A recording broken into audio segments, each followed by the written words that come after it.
Mama po, nakita po namin binubugbog eh. Naawa nga po kami, kaya po inuwi namin. Naku, ang mga batang ito, sa uulit, huwag kayong basta dadampot ng tao. Baka mamaya kung anong mangyari sa inyo, ha? Sabi ko sa'yo, Pepe, huwag na natin kunin eh. Eh, kawawa naman eh. Huwag na kayong magkisihan. Total, nandito na lang ito. Sige, tawagin mo si Domeng. Oo.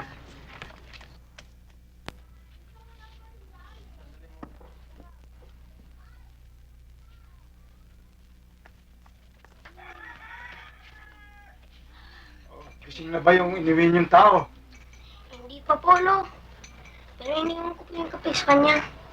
Kawawa naman po eh. Bugbog sarado. O sige, kumain ka na.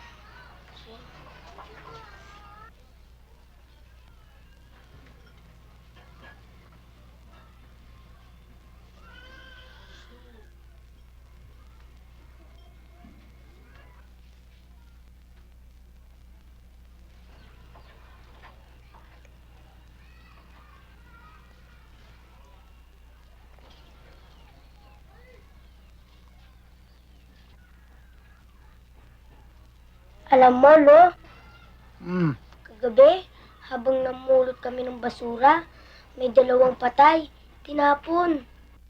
Minsan naman, may isang babae, inagawan ng bag. At saka sa loob ng simbahan mismo, may binaril, patay. Tsaka dito sa atin, si Mang Badong, tinatakot lahat ng mga bata. At saka, tinuturuan magnakaw, at saka suminghot ng rugby.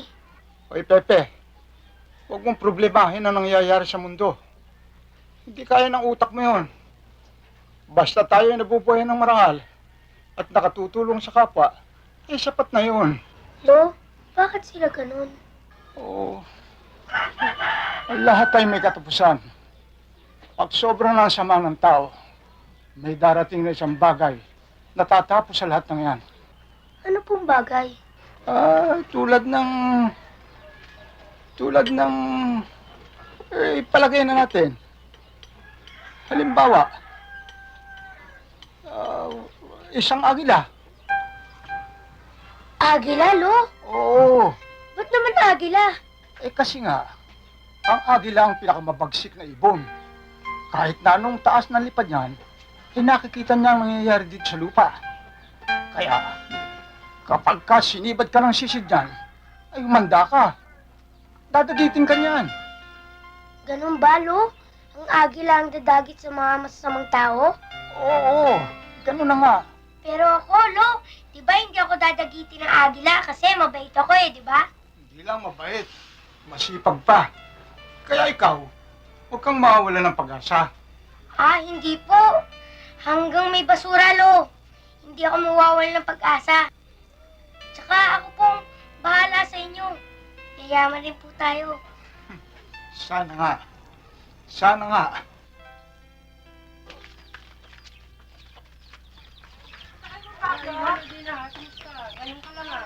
Aling Emily, kumusta na? Good morning, Aling Antonina. Good morning, Lolo Intong. Ay, Gina. Aga mo yata ngayon Kasi ako kumusta yung pasyente natin eh. Magaling na ba siya? Ayan na pala eh. Magandang umaga sa inyo, Mang Intong. Oo, kumusta ang pakiramdam mo? Mabuti ho. Salamat ho sa pagtulong niyo sa akin. Kahit hindi niyo ako kilala, dinamayan niyo ako. Ang apo ko ang pasalamatan mo. Si Pepe at ang kanyang barkada. Siya nag-uwi sa'yo rito. At ako rin. Dahil ako ang nurse mo kagabi. Salamat sa iyo. Ako si Gina. Salamat, Gina. Ako si Mauro. Nakatuwaan lang ako kagabi. Talagang ibang matuwa ang tao ngayon, ano? Pepe, salamat ulit balang araw, makakaganti ako sa iyo at sa barkada mo. Okay lang yun. Aling Pilar! Yung abuloy. Mukhang hindi ko gusto naririnig ko, ah. Naku, Lolo Intong. Sira na naman ang araw natin. Nandiyan na naman si Busangol. Gina! Nandiyan ka pala. Siswertehin na naman ako. Kapag ikaw ang una kong nakita, maganda buhay naman ako. Mangintong, yung abuloy. O, sino na naman ang namatay? Yung kaibigan ko! Yung kapitbahay natin! Kawawa naman kayo, Mambadong. Ubus na lahat ng kaibigan nyo. Araw-araw may namamatay. Hoy, tumigil ka rin! Baka kung... Padong. Pasensya ka na. Mahina kita ng apo ko. Oh, sino naman to? Oh, ba't nagkaganyan ang mukha mo? Ha? Nabangga ba sa truck?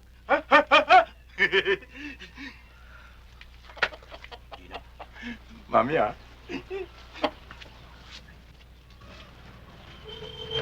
Mangintong, tutuloy na ako. Maraming salamat po ulit. O, sige. Pero babalik-balikan mo naman kami dito, ha? Pangako. Pepe, Sina. Ingat, ha?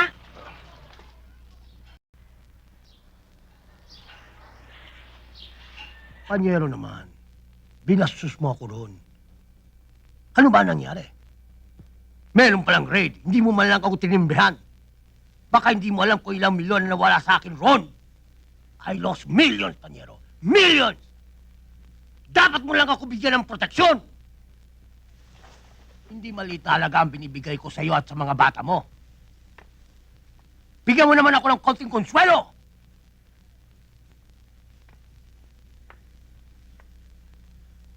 Sige. Asahan ko. Oo! Tinutukan akong ganyan. Pinari ko ng kanan. Binigyan ko ng kaliwa. Bagsak! Tinuluyan mo, Emong? Pinatawad ko. Naglulumuhod. Umiiyak. Saka bata. Kumusta naman yung mga chikas? Basta chikas kabayan. Busog na busog. Punong-puno. Basta dumating ang alas 3 ng madaling araw. Mamumulot ka ng bulaklak sa kalye. Eh, Emong, totoo nga bang, sakay mo sa Mampoling, kasama yung asawa ni Mandoro, na dinala mo sa motel? Salbahin mo ka nga nito ah. Oy, alam ninyo mga kabayan, kaming mga taxi driver, meron din naman kami nung tinatawag na Code of Honor. Parang sa bahay kumpisalan. Kung ano ang sinabi sa pare, wala nang makakaalam yan. Ganon din kami. Ano man ang mangyari sa loob ng taxi namin, no comment and no utang, ha?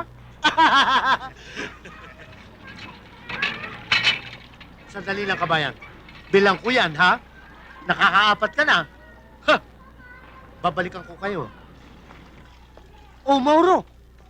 Bakit puro pa sa mukha mo? Ano nangyari sa'yo? Napaaway ka ba? Hindi, Among. Wala ito. Kumain ka na? Oo, Baka meron ako maitutulong sa'yo. wala, Among. Salamat.